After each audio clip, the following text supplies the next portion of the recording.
आज हम first block की जो है बायोकेमिस्ट्री शुरू करेंगे। ये इसमें पहला टॉपिक है सलाइवा। इसमें हम इसकी हाइपोसेक्रीशन, हाइपर सेक्रीशन, इसकी chemical composition, stimulants and depressants पढ़ेंगे। ये सेकेंड ईयर की बायोकेमिस्ट्री है। तो पहला टॉपिक है सलाइवा। इसमें आपको पता होना चाहिए कि सलाइवरी ग्लैंड्स कौन से हो सकते हैं, मेजर होते हैं, माइनर होते हैं। मेजर में सबलिंगुअल, सबमैंडिबुलर और पेरोटिड आ जाता है। माइनर में लेबियल, बकल, एंटीरियर टंग, पोस्टीरियर टंग की ग्लैंड्स वगैरह ये सारे आ जाते हैं।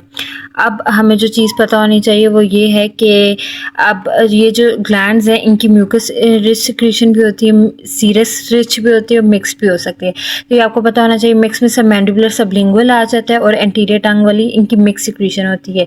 सीरस में पेरोटिड और वॉन एबनर्स आ जाता है और म्यूकस में पोस्टीरियर टंग की ग्लॉसोपैलेटाइन और लेबियल और बकल और पैलेटाइन ये जो है इनकी म्यूकस रिच सिक्रीशन होती है।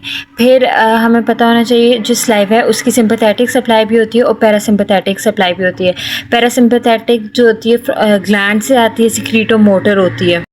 सिंपैथेटिक सप्लाई है वो हमारे पास T1 and T2 segments of the spinal cord से आती है। अब होता क्या है, जो आफ्रेंट सिग्नल्स है ना माउथ से आते हैं, उनको सेंसरी रिसेप्टर्स आफ्रेंट सिग्नल्स को लेकर आते हैं। अब through the cranial nerve, trigeminal nerve, glossopharyngeal और वेगस ये जाते हैं इन द मेडुला ऑब्लोंगेंटा। उधर स्लाइवरी न्यूक्लियस होता है प्रेजेंट, वहाँ ये फाइबर्स आते हैं।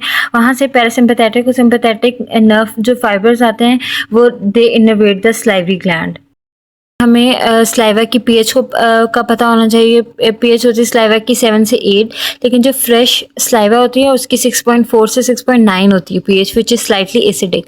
देन हम इसकी वेलोसिटी पता होनी चाहिए, 0.8 से 8 मिलीमीटर पर मिनट होती है। जो मेन चीज़ है वो कॉम्पोजिशन ऑफ सलाइवा आती है। ठीक है, सलाइवा में आपको पता होना चाहिए 99.5% वाटर ही होता है और सॉलिड्स होते हैं 0.5%।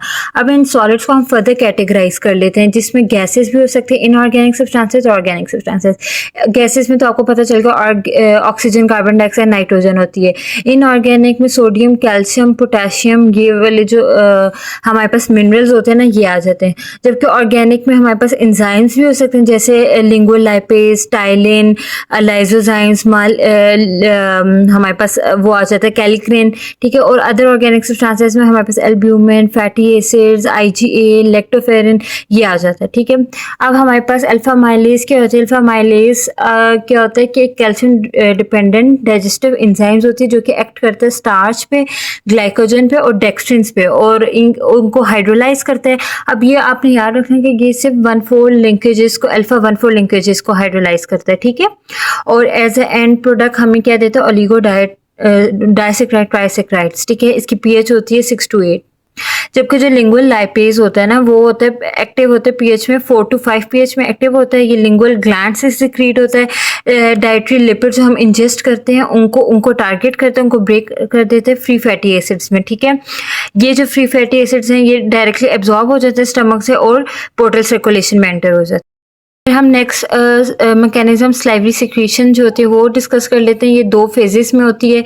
फेज 1 में क्या होता है कि जो सिनार सेल्स होते हैं ना वो सोडियम क्लोराइड रिच जो एक फ्लूइड सिक्रीट करते हैं जो कि आइसोटोनिक होता है, उसको हम कहते हैं प्राइमरी स्लाइवा। ठीक है, जबकि स्टेज 2 में क्या होता है कि जो प्राइमरी स्लाइवा है इसको मॉडिफाई किया जाता है और it passes along the ductal tree, जहाँ पे सोडियम क्लोराइड एक्टिवली रीअब्सॉर्ब हो जाएगा, पोटेशियम एक्टिवली सिक्रीट हो जाएगा। ठीक है, और ये जो डक्टल एपिथेलियम होगी ना ये वाटर से बहुत पुअरली परमिएबल होगा। ठीक है, वाटर के लिए, तो मतलब यहाँ से वाटर पास नहीं करेगा, तो एज अ रिजल्ट हमारे पास जो फाइनल स्लाइवा हो जाएगा वो हाइपोटोनिक होगा and it is secreted into the oral cavity.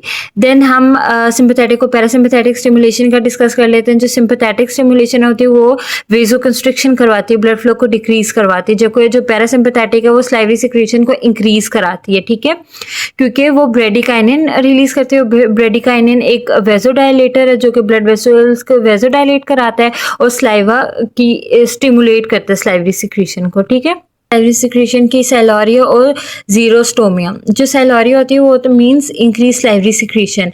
अब ये किन वजह से हो सकती है, या तो कोई ओरल कैंसर हो या कोई डिक्रीज स्वेलिंग फ्रीक्वेंसी हो, कोई भी वजह हो सकती है, या एक्यूट इन्फ्लेमेशन ऑफ हो ओरल कैविटी की, इसको तो जिसकी वजह से इंक्रीज सलाइवरी सिक्रीशन होगी। इसकी हम ट्रीटमेंट के लिए क्या देते हैं, एंटी हिस्टामिन ड्रग्स दे सकते हैं, या फिर हम एक टॉक्सिन होता है बोचुलिनम टॉक्सिन, उनको हम पेरोटिड ग्लैंड में उसका इंजेक्ट कर देते हैं, या तो हम एट्रोपिन और या रिलेटेड उसके एल्कलॉइड्स देते हैं। हमने वो चीज़ें देनी जो कि पैरासिम्पैथेटिक स्टिमुलेशन को डिक्रीज कर दे, क्योंकि पैरासिम्पैथेटिक स्टिमुलेशन स्लाइवा को प्रमोट करवाती है, उसकी इंक्रीज सिक्रीशन कराती है, तो हम वो सारे ड्रग्स दे सकते हैं जो इनहिबिट करा देंगी पैरासिम्पैथेटिक एक्टिविटी को।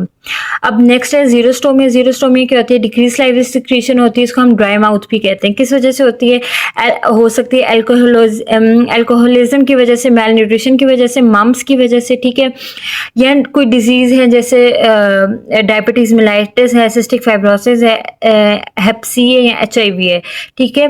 अब इसका ट्रीटमेंट क्या, आप सिंपल वाटर इनटेक ज़्यादा कर दो, या हम ओरल रेंजेस और जेल्स का हम इस्तेमाल कर सकते हैं, या इन्वायरमेंट में इंक्रीज ह्यूमिडिटी हो, ठीक है, तो इसको ट्रीट किया जा सकता है। अब एट द एंड हम स्टिमुलेंट्स और डिप्रेसेंट्स पढ़ेंगे। स्टिमुलेंट्स में क्या होते हैं, हमने ऊपर पढ़ा पैरासिम्पैथेटिक स्टिमुलेशन, फिर presence of food in the mouth, ठीक है, या फिर फूड की थॉट भी जो वो भी स्लाइवा को स्टिमुलेट करा सकती है, ठीक है। फिर बीटा एड्रीनर्जिक्स और ड्रग्स लाइक पाइलोकार्पिन जो होते हैं वो स्टिमुलेट करती है।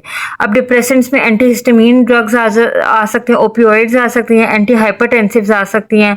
इसके अलावा सिंपैथेटिक स्टिमुलेशन, डिहाइड्रेशन, फटीग, ठीक है, ये सब इसको डिप्रेस करती है स्लाइवरी सिक्रीशन को। तो ये हमारा टॉपिक स्लाइवा कवर हो गया।